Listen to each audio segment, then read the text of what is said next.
S'il y a un public que je connais très bien, c'est les sophrologues. Je suis sophrologue moi-même depuis 2013.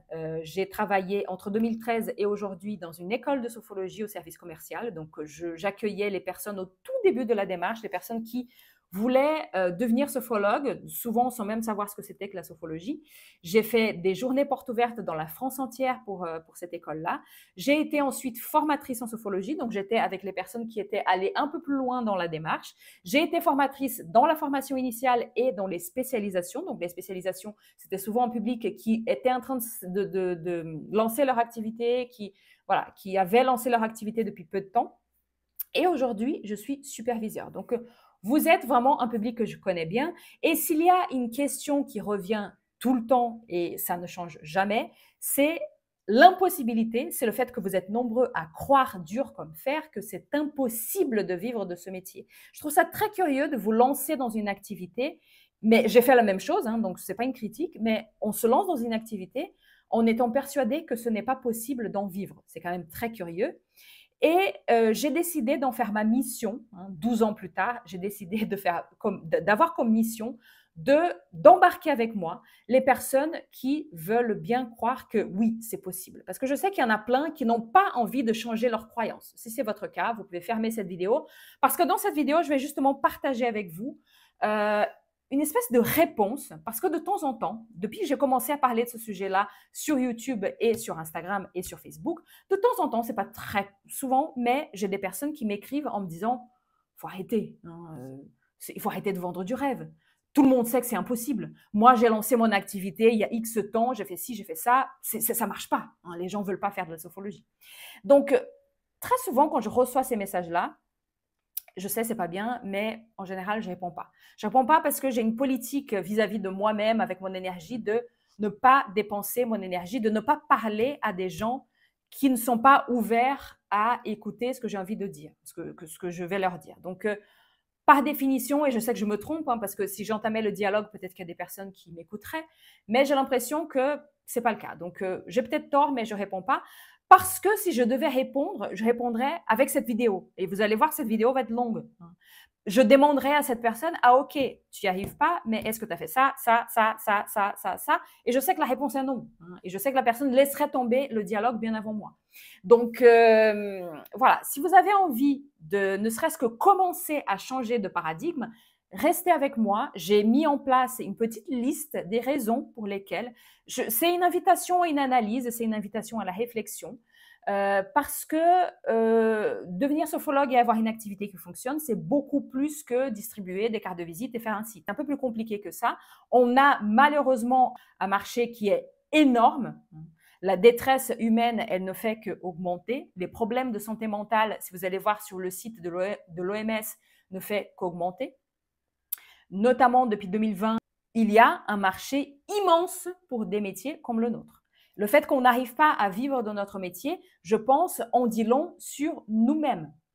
Parce que ce que je vois dans la plupart des sophrologues, chez la plupart des sophrologues, c'est une déresponsabilisation totale. On ne vit pas de ce métier, c'est une croyance qui est très confortable finalement, parce que si je n'y arrive pas, c'est parce que c'est impossible, je n'y suis pour rien. Donc c'est très confortable de penser comme ça. Si vous voulez rester dans ce confort, encore une fois, vous pouvez arrêter de regarder cette vidéo tout de suite. Si vous voulez peut-être traverser un petit inconfort pour sortir de votre zone de confort un peu plus tard, restez avec moi. Votre activité n'est pas un truc qui vous arrive, n'est pas un truc que vous subissez. Votre activité, elle est créée par vous. Donc, votre état d'esprit et ce que vous allez faire vont teinter votre activité, vont donner la sauce de votre activité. Donc là, je vais proposer, voilà, quelques réflexions. D'ailleurs, si vous êtes intéressé par tout ça, au mois de mai, je vais partager avec vous une nouveauté que je suis en train de créer justement pour les personnes qui ont envie de passer un palier, qui ont envie d'y croire et qui ont envie de vivre de ce métier, qui ont envie de sortir d'une activité peut-être un peu amatrice, un peu amateur et passer à quelque chose de beaucoup plus pro. Si vous voulez en savoir plus, c'est pas encore fait, c'est pas encore fini. Vous serez les premiers à en savoir si vous remplissez un petit formulaire dont le lien est dans la description de la vidéo. Donc, laissez-moi votre mail et au mois de mai, vous serez parmi les premiers à en savoir plus. Voilà, je ferme cette parenthèse et je vais commencer à vous montrer ma liste. Alors, l'ordre n'a aucune importance, il n'y a aucune hiérarchie. J'ai juste fait une liste comme ça. Et la première raison qui peut expliquer pourquoi, à mon avis, souvent il y en a plusieurs, hein, il n'y a pas qu'une seule raison, mais la première raison qui peut expliquer pourquoi vous ne vivez pas de ce métier, c'est parce que votre reconversion n'a pas été, comment dire, motivée par les très bonnes raisons. Ça va être je l'ai vu ça, hein, donc, quand je travaillais dans le service commercial de l'IFS, parfois il y a des personnes qui, et je peux comprendre, hein, ce n'est pas une critique, mais dans la reconversion, la formation, elle est motivée par le fait que, et pour le coup c'est fini, hein, donc on n'aura plus ça dans le futur, elle a été motivée par le fait que j'avais un CPF à dépenser. J'avais un CPF à dépenser, j'ai fait partie d'un plan d'épargne dans mon entreprise, donc mon ancien employeur m'a financé pas mal de formations. Donc, en gros, j'avais un capital formation à dépenser. Encore une fois, il n'y a aucune critique. Mais c'est des personnes qui n'avaient peut-être pas forcément envie de devenir sophrologue. Ils ont profité d'une occasion qu'ils ont eue. Et encore une fois, j'aurais profité aussi, hein, il n'y a pas de critique. Mais c'est des personnes qui ne connaissent pas forcément le métier de sophrologue, qui ne connaissent même pas forcément la sophrologie, qui ont entendu parler de la sophrologie, qui n'ont jamais consulté un sophrologue, ou alors qui ont consulté, qui ont fait une ou deux séances, qui ont trouvé que c'était sympa, qui ont lu un livre, qui ont vu un article, qui ont vu un truc à la télé, qui se sont dit, bon, ça a l'air sympa ce truc-là, mais entre ça a l'air sympa ce truc-là et en faire son métier, il y a un monde.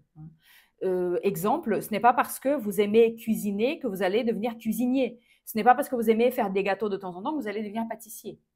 Donc, il y a un monde entre trouver qu'un truc est sympa et en faire son métier. Donc, peut-être que c'est un manque de connaissance de ce qu'est réellement le métier de sophrologue, de ce qu'est la sophrologie. Donc, une reconversion qui a été motivée, peut-être pas forcément pour les bonnes raisons. Ça peut être une première raison. Une deuxième raison, c'est vous n'avez jamais consulté un sophrologue parce que vous trouviez que c'est cher, la sophrologie. Et ça, je trouve ça très curieux parce que il y a deux raisons pour lesquelles on trouve que quelque chose est cher. Soit, effectivement, on n'a pas l'argent. Hein, c'est quelque chose qui ne m'est pas accessible. Et c'est normal, hein, si je n'ai pas l'argent, je ne vais pas faire cette chose-là. Ça me paraît très sain et très responsable. Mais des fois, ce n'est pas qu'on n'a pas l'argent, c'est qu'on trouve que c'est cher parce qu'on trouve que ça ne vaut pas. J'en ai parlé il n'y a pas longtemps sur mon Instagram. Par exemple, un café à 15 €, c'est trop cher. Est-ce que j'ai 15 €? Oui, j'en ai même 45, j'en ai même 90, mais je ne vais pas mettre 15 € dans un café. Et est-ce que ce ne serait pas votre cas? Est-ce que par hasard, vous n'avez jamais consulté un sophrologue parce que vous trouvez que c'est cher? Parce que vous trouvez que ça ne les vaut pas. Et si vous trouvez que 50 €, 60 € pour quelques séances de sophrologie, donc 60 € multipliés par 5, 6, 7, si vous trouvez que c'est trop cher parce que ça ne les vaut pas, pourquoi est-ce que vous pensez que vous allez transmettre à d'autres personnes l'envie de venir vous consulter, de dépenser cet argent-là pour tester cette technique, pour essayer d'améliorer leur vie à travers la sophrologie, si vous-même, vous ne l'avez jamais fait? Vous ne pensez pas qu'il y a une petite contradiction là, qu'il y a un truc, voilà. Parce que dans ce cas-là, si vous êtes dans le deuxième cas, c'est-à-dire que vous avez la possibilité de le faire, peut-être, ça coûterait un peu cher, mais vous avez quand même la possibilité de le faire, ça veut dire qu'à vos yeux, la sophrologie ne vaut pas cette dépense-là.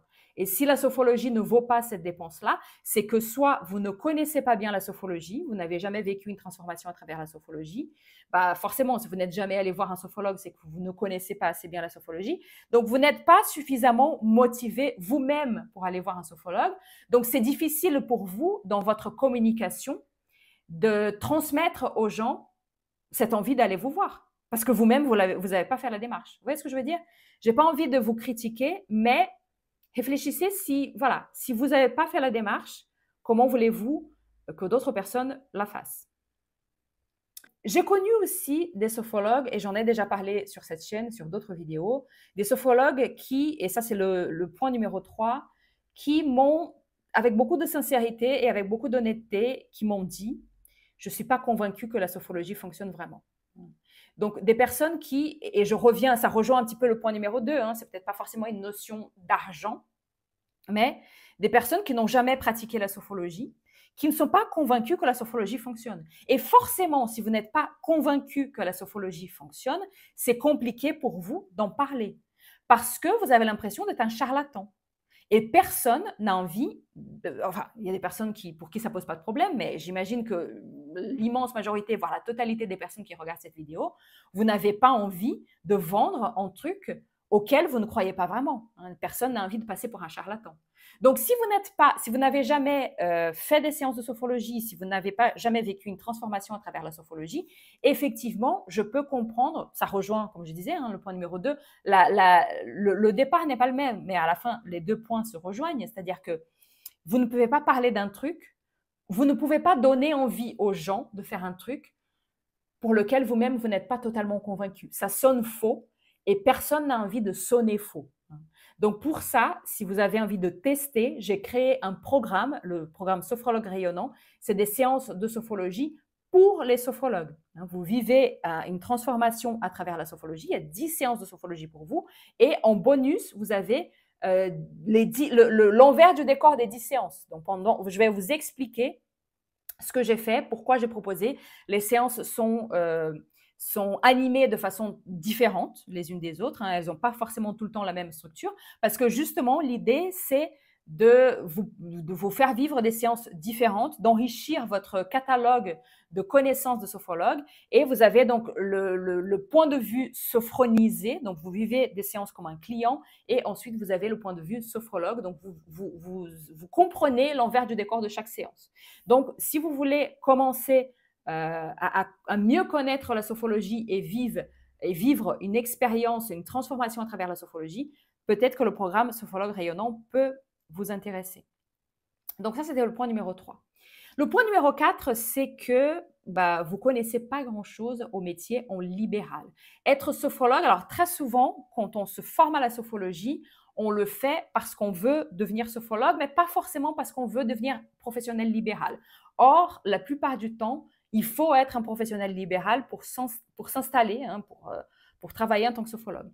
Et la plupart du temps, je me rends compte que les personnes n'y connaissent rien. Ça veut dire que vous ne savez pas qu'il faut persévérer, vous ne savez pas qu'il faut créer une clientèle, vous n'avez pas l'état d'esprit chef d'entreprise, vous n'avez pas envie de communiquer, vous trouvez que c'est un peu casse-pied de communiquer, voilà, il y a un manque de régularité, il y a un manque de persévérance, vous communiquez, alors ça c'est un truc que je vois très souvent et je vais parler de communication dans quelques instants, mais ça va être des personnes qui créent un site, qui créent par exemple une page Facebook ou qui créent un compte Instagram et qui vont communiquer dessus une fois par mois. Voilà, ça va pas marcher, ça marche pas comme ça. Donc, ça va être des personnes aussi qui vont fermer au bout de 6 mois parce qu'ils se disent au bout de 6 mois, je ne vis pas de mon activité, donc je ferme les portes. Or, c'est dommage parce que, en fait, je vous respecte, c'est ce que vous avez envie de faire et peut-être que vous avez d'autres raisons aussi qui font que vous allez fermer. Mais de se donner uniquement 6 mois pour tester une activité en libéral, c'est pas forcément beaucoup de temps. Mais c'est vrai que si vous n'êtes pas au courant de ça, vous pouvez fermer boutique un peu trop tôt par manque de connaissances. Donc ça, c'était le point numéro 4. Vous ne connaissez rien au métier du libéral et vos attentes ne sont pas adaptées par rapport à la réalité. Point numéro 5, ça rejoint un petit peu, c'est-à-dire que vous n'avez pas une mentalité d'entrepreneur. Vous dites, je travaille avec le cœur, je laisse venir, l'univers va m'envoyer des choses, etc. Tout ça est très cool, mais il faut être entrepreneur. Il faut comprendre que vous êtes chef d'entreprise. Il faut créer une stratégie de communication, une stratégie de développement. Il faut être capable de gérer une entreprise. C'est une micro-entreprise en général pour démarrer, donc c'est pas hyper compliqué à gérer. Mais on est nombreux, et moi aussi j'étais comme ça quand j'ai démarré. Ah, je suis allergique aux chiffres, je suis allergique à l'argent, parce que pour moi, ce qui compte, c'est de faire du bien. Ok, ce qui compte, c'est de faire du bien. Mais si vous n'avez pas une mentalité de chef d'entreprise qui va développer une stratégie de communication et de développement, vous n'aurez pas de clients à qui faire du bien. Donc voilà, c'est un peu le serpent qui se mord la queue. Donc, si vous pensez que développer un chiffre d'affaires, c'est un gros mot, que stratégie est un gros mot, vous souffrez de ce problème de mentalité. Vous n'êtes pas chef d'entreprise et si vous n'êtes pas chef d'entreprise, vous n'allez pas pouvoir développer l'entreprise qui vous permet d'être sophrologue. Donc, ça, c'est un gros problème. Donc, point numéro, je ne sais plus, 5, je crois que je me suis trompée. Voilà, je me suis perdue dans les comptes, mais on va dire que c'est le point numéro 5 maintenant. Maintenant, c'est le point numéro 6. vous ne communiquez pas. Et ça, je trouve ça extraordinaire. Il y a beaucoup de sophrologues qui pensent que ce n'est pas nécessaire de communiquer. Parce que, encore une fois, le bouche à oreille va se faire. Si je fais bien mon métier, bah, ça va se faire tout seul. Bah, malheureusement, non. Alors, j'ai pas envie de dire un non catégorique. De temps en temps, il y a des miracles qui se passent. Il y a des choses. Voilà. Il y a des gens qui arrivent vraiment à développer dès le début avec un chiffre, le bouche à oreille. Ça peut arriver, mais franchement, à votre place, je ne compterai pas là-dessus. Il faut communiquer, il faut que les gens sachent que vous existez. On n'est plus aujourd'hui, en 2025, dans la communication vendeur de tapis. Vous n'êtes pas là pour convaincre des gens. Vous n'allez pas marcher dans la rue et arrêter des gens pour leur dire « venez faire de la sophrologie avec moi ». Ce n'est pas comme ça qu'on communique en 2025. Donc, je vous rassure, si c'était ça, moi, la première, je ne le ferais pas non plus. Aujourd'hui, on va communiquer de façon à attirer des personnes qui ont des besoins qui correspondent à la sophrologie. Donc finalement, si vous n'avez pas envie de passer pour un vendeur de tapis, je peux comprendre, moi non plus, mais soyez rassurés, en 2025, on ne vend pas comme un vendeur de tapis.